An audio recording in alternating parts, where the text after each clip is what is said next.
Яңалыклар чыгарылышы үз ишин башлап җибәрде. Студияда Лилия Гатина олга таба койбер темалар турында кыскача. Ашыгыш медицина ярдәм хастаханәсе табиблары үпкәсе эшләмәгән пациентны коткарган. Хәзер пациент үзен ничек хис итә? Волонтерлар белән очрашты, аларга зур рәхмәт җиткерде һәм бүләкләр тапшырды. Хулиган кушаматлы хәрби хезмәткәр кыска вакытлы ялга кайтты. Ашыгыш медицина ярдәме хастаханәсе табиблары чын могҗиза тудырды. 74 яшьле хатын кызның тромб уң үпкәсенең кан тамырларын тулысынча каплаган һәм төп функцияләрне туктаткан. Бу очракта һәрбер минут кадерле. Вазгыятьне пациентта онкология булуы тагы да катлауландырган. Уникаль коткару турында тулырак алдагы минутларда сөйләрбез. Наша задача была полностью освободить вот этот участок от тромбов и обеспечить нормальную перфузию легочной ткани, то есть обеспечить кровоток вот в эту зону. 74 яшьле хатын кыз хастаханәнең реанимация бүлегенә кич белән ашыгыч рәвештә тын кысылу һәм тотрыксыз гемодинамика белән эләгә. Компьютер томографиясе үпкәдә тромб күрсәтә. Она относилась к пациентам крайне высокого риска смерти. То есть с учетом ее состояния клинического, то есть всех данных, наличия окклюзии, то есть обтурации легочной артерии достаточно большой, крупной, то есть по сути у нее правое легкое вообще было выключено из газообмена, плюс ее соматическое состояние, плюс наличие онкологии, плюс то, что уже и возраст, то есть по всем этим факторам у нее были высокие риски смерти внезапной.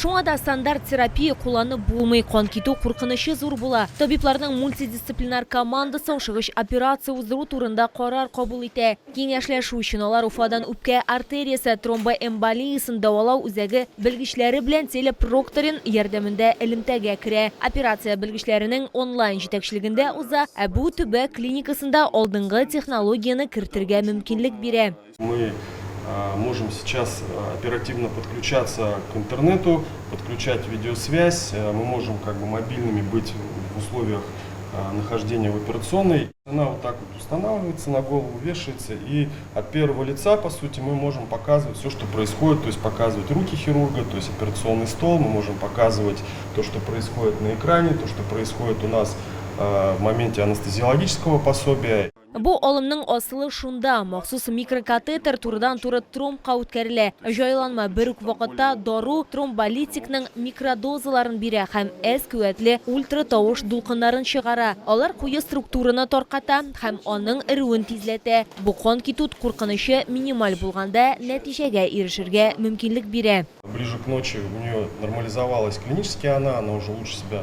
начала чувствовать, у нее отдышка значительно уменьшилась, сатурация увеличилась, то есть мы уже понимали, что эффективность хорошая процедура. Пациентны хастаханәдән чыгарганнар инде, ул үзен яхшы хис итә. Хәзерге вакытта ашыгыч медицина ярдәме хастаханәсендә яңа технология буенча шундый 3 операция башкарылган инде. 2 пациент реабилитация этабында һәм хастаханәдән чыгуга әзерләнә. Лилия Гатина, Тахир Бикметов, яңалыклар. Хулиган кушаматлы хәрби хезмәткәр кыска вакытлы ялга кайткан. Ул Добро яшьләр үзәгендә булып волонтерлар белән очрашты. Шулай ук аларга зур көндәлек хезмәтләре өчен лаеклы бүләкләр таратты. Активистлар да шулай ук аның өчен сюрприз әзерләгән. Нинди? Бу хакта тулырак алдагы минутларда сөйләрбез. У нас задача одна – идти вперед, защищаем наши границы и освобождаем наши территории. Ул тиз һәм ышанычлы эшләргә күнеккән, ләкин бүген ашыгуның кирәге юк. Хулиган кушаматлы хәрби хезмәткәр кыска вакытлы ялда. Вакыты булганда ул ярдәм итүче волонтерлар белән очрашырга, аларга рәхмәт сүзләре әйтергә карар кылган. Эта помощь неоценима и очень нужна. Она нас приближает к нашей победе. Бүләкләр лаеклы, чөнки активистлар, волонтерлар һәм республиканың битараф булмаган барлык халкы җиңүгә ирешү өчен кулдан килгәннең барысын да эшли. Хәтта үзләре дә алгы сызыкка гуманитар ярдәм итәләр. Если ты один раз туда съездил, больше не ездить невозможно, потому что там тебя ждут. Оснащение, оптику, строительное оборудование, такие еда, медикаменты, абсолютно все. БТР еще не собирали, не отправляли.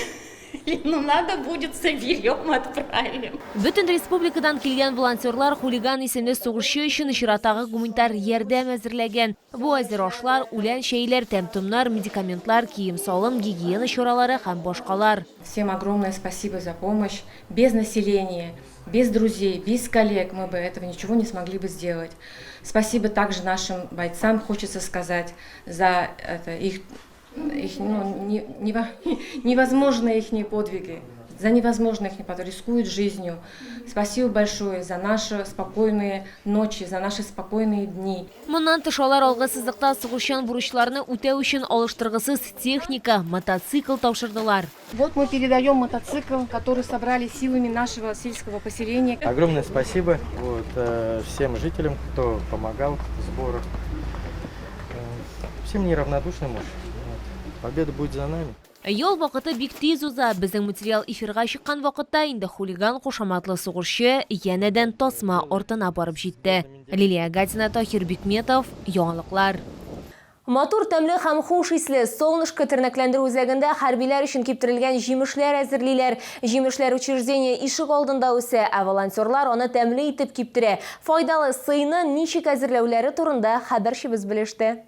Ребята, сейчас берем корзиночки. Солнышко тернәкләндерү үзәге хезмәткәрләре һәм бирдә тәрбияләнүчеләр алмаларны сак кына салалар. Бу сорт башкорт гүзәле дип атала. Яблоки мы начинаем собирать где-то с середины августа. И вот до конца августа мы их собираем. Ну, не сказать, что так много, ну, ведрами-то мы не собираем такими большими-то.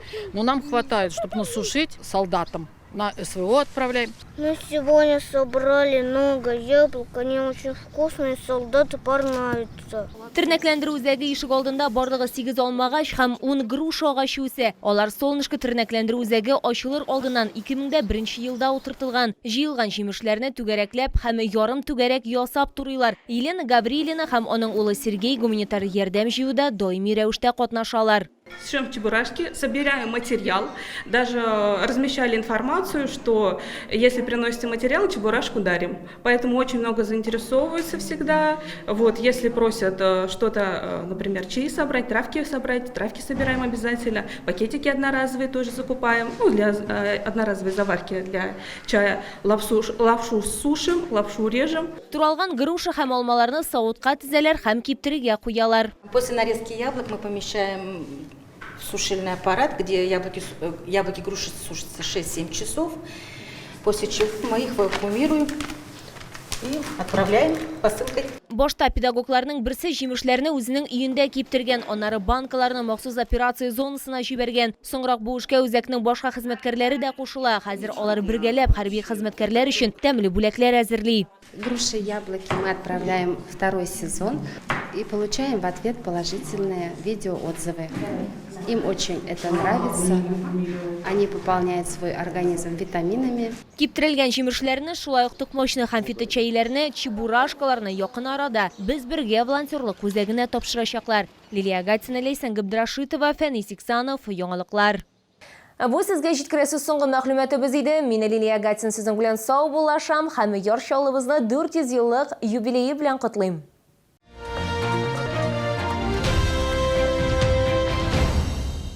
Лечение, протезирование, имплантация зубов по доступным ценам. Стоматология «Улыбка». Улица Полякова, 2А.